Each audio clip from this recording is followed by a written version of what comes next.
Hi everyone, स्वागत करती हूँ आप सभी का टीचिंग कोर्स के लर्निंग प्लेटफॉर्म पर। उम्मीद करती हूँ आप सभी लोग बहुत अच्छे होंगे। सीडीपी यानी कि बाल विकास की क्लासेस को मैंने शुरू कर रखा है और जो टॉपिक आपका यहाँ पर चला हुआ है वो है इंटेलिजेंस।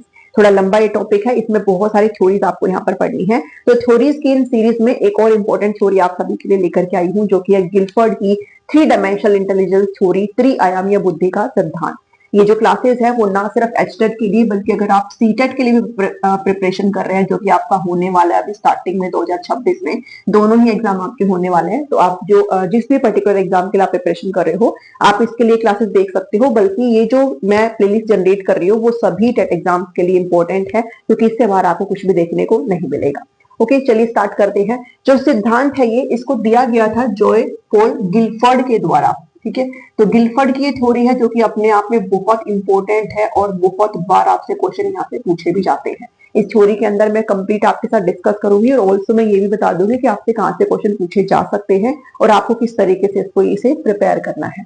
ये जो यहाँ पर लिखे हुए बहुत, इसके जो अदर नेम है इससे थ्योरी जानी जाती है। ठीक है, आप कह सकते हो अदर नेम, अन्य नाम। अगर हम इस सिद्धांत की बात करें, अन्य नाम की अगर बात करें तो इसको SOI, स्ट्रक्चर ऑफ इंटेलेक्ट भी बोलते हैं। ठीक है, बुद्धि का संरचना मॉडल इसको कहा जाता है, इस सिद्धांत को। इसके अलावा ऑपरेशन कंटेंट प्रोडक्ट थ्योरी भी इसको कहते हैं और ये आपको इजीली यहाँ से समझ में भी आ जाएगा। ठीक है, तो 3D थ्योरी भी इसको कह देते हैं इंटेलिजेंस के, तो आपको इजीली इस चीज को समझ जाना है।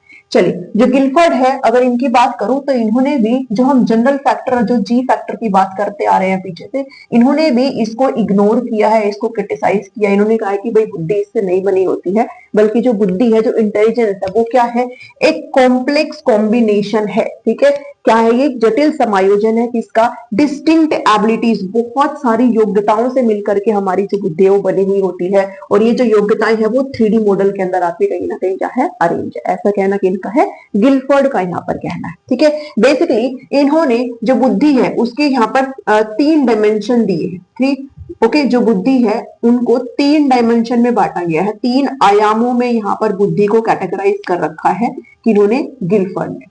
ओके, अगर आपसे पूछ रहा है भाई कितने डायमेंशन यहाँ पर बुद्धि के दिए हैं, तो 3 डायमेंशन की बात करी है, जो कि है ऑपरेशन, कंटेंट एंड प्रोडक्ट। आप इनको एज इट इज याद रखेंगे। ठीक है, ऑपरेशन, कंटेंट एंड प्रोडक्ट को ऐसे याद रखेंगे। अगर मैं थिंकिंग की बात करूं, जैसे अगर सोचने के ऊपर बात हम करें, तो ऑपरेशन का मतलब क्या होता है, ऑपरेशन का मतलब यह है कि हाउ।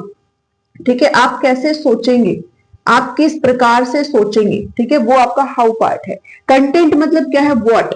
ठीक है, आप सोच रहे हैं बट आप किस विषय वस्तु के बारे में सोच रहे हैं, आप किस चीज के बारे में सोच रहे हैं। ठीक है, और प्रोडक्ट का मतलब क्या होता है, रिजल्ट, कि अगर आपने सोचा तो उसका क्या परिणाम यहाँ पर निकला है। अगर मैं थिंकिंग की बात करूं इन सारे ही पार्ट्स में।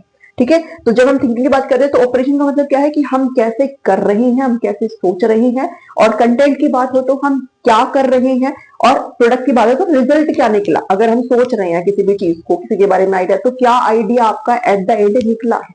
अगर हम स्टडी की भी बात करें तो कंटेंट वो होता है जो आप पढ़ रहे हो, ऑपरेशन वो होता है कि आप किस तरीके से पढ़ रहे हो, और प्रोडक्ट क्या होता है कि आपका रिजल्ट क्या निकला है, what is your output.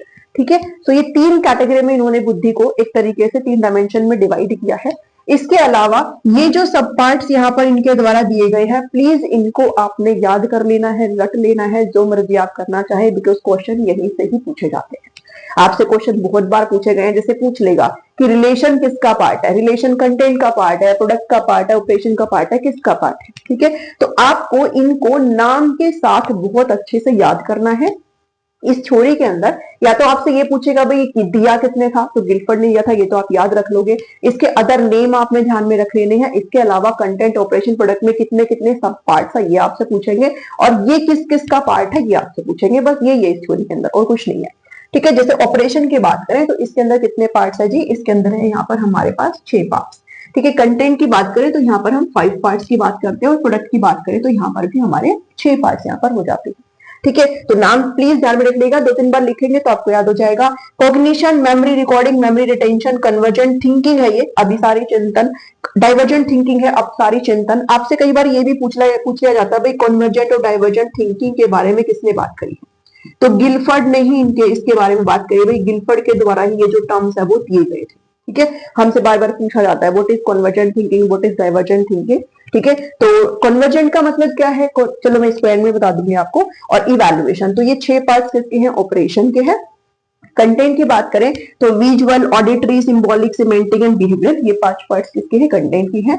And product के units, classes, relation, system, transformation and implication, Hindi में भी ऑलरेडी यहाँ पर लिख दिया गया है। तो ये 6 पार्ट किसके हैं जी, प्रोडक्ट के हैं। ठीक है, अब आपसे क्या पूछा जाता है, आपसे पूछा जाता है कि टोटल एबिलिटीज, जो टोटल यानी कि कुल मिलाकर के जो मानसिक योग्यताएं हैं वो कितनी बताई गई है गिलफोर्ड की थ्योरी में।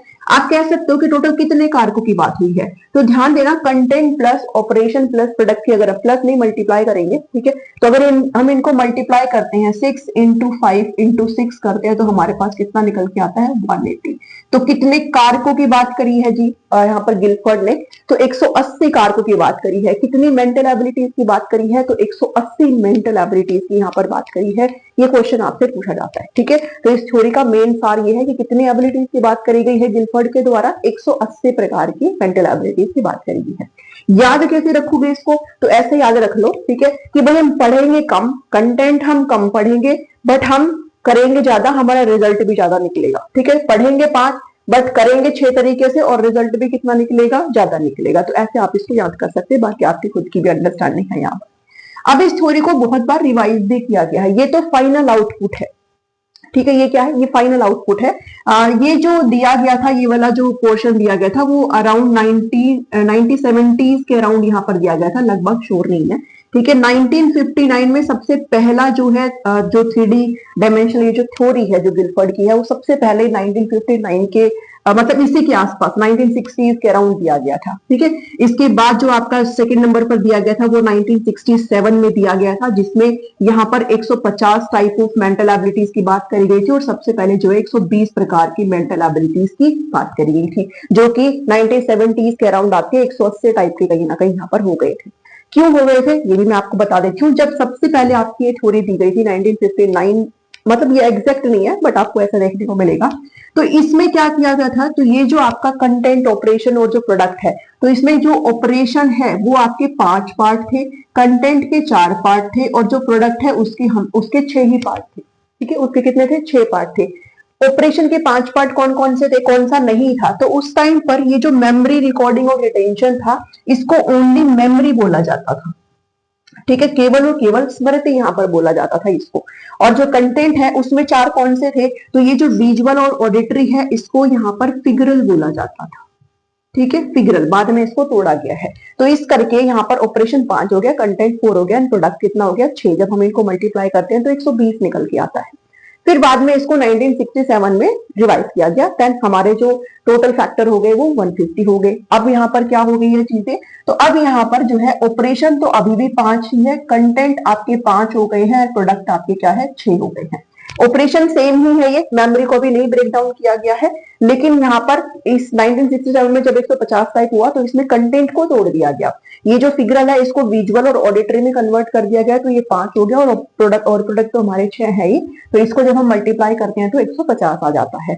फिर जब 1970s के अराउंड यहाँ पर हमने लास्ट संशोधन देखा इस थ्योरी का, तो आपका जो ऑपरेशन है, ये जो मेमोरी है, इसको भी 2 पार्ट में तोड़ दिया गया, मेमोरी रिकॉर्डिंग, मेमोरी रिटेंशन। तो फिर ये आपके 6 पार्ट हो गए, 6, 5, 6 और 180 प्रकार की मेंटल एबिलिटीज की हम यहाँ पर बात करते हैं। So this is all about in this theory, बस इतना ही आपको करना है। जब हम बात करते हैं कन्वर्जेंट और डाइवर्जेंट थिंकिंग की, ओके, अगर मैं इसको भी एक्सप्लेन करूं, क्योंकि ये जो टर्म है डाइवर्जेंट और एक है कन्वर्जेंट थिंकिंग। चलिए, अभी सारी और अब सारी चिंतन की जब हम बात करते हैं, तो कन्वर्जेंट का मतलब है कन्वर्ज करना। ठीक है, यानी कि आप एक ही पॉइंट पर आकर के जो है टिक गए हो, एक ही पॉइंट पर। और डाइवर्जेंट का मतलब होता है कि मल्टीपल चीजों की तरफ जाना। ठीक है, जैसे आप इसको ऐसे लेकर के चलिए कि कन्वर्जेंट का मतलब क्या है कि भाई आपके पास कोई प्रॉब्लम है और आप उसको एक ही तरीके से सॉल्व करना जानते हो, बाकी आपके पास है ही नहीं फिर दिमाग, आप अपनी खुद की क्रिएटिविटी लगा ही नहीं सकते। ठीक है, यहाँ पर क्रिएटिविटी का कोई भी रोल नहीं है।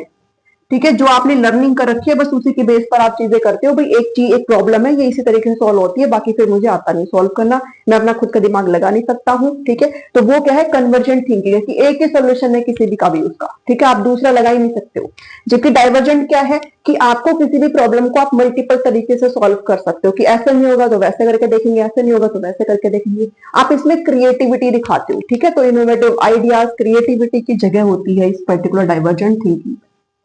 ठीक है, सृजनात्मकता इसके अंदर होती है कि आप मल्टीपल तरीके से, आप कह सकते हो कि आप मल्टीपल तरीके से प्रॉब्लम का सॉल्यूशन निकाल सकते हो। डाइवर्जेंट थिंकिंग में आप मल्टीपल तरीके से सोच सकते हो, और यहाँ पर क्या है, आप ज्यादा तरीके से सोच नहीं सकते हो, जो आपको आता है बस उसी तरीके से आप चल सकते हो। तो ये आपका कन्वर्जेंट थिंकिंग है, जिसको किसके द्वारा, गिलफोर्ड के द्वारा यहाँ पर दिया गया था। सो आई थिंक आपको ये थ्योरी समझ में आई होगी। बस इस थ्योरी में इतना ही है। आप चाहो तो इसका स्क्रीनशॉट ले सकते हो। अगर आप नोट्स लेना चाहते हैं तो आप नोट्स यहाँ पर ले सकते हैं। आपको स्क्रीन पर जो नंबर दिखाई दे रहा है आप इस पर व्हाट्सअप करके मुझसे इन्फॉर्मेशन ले सकते हैं।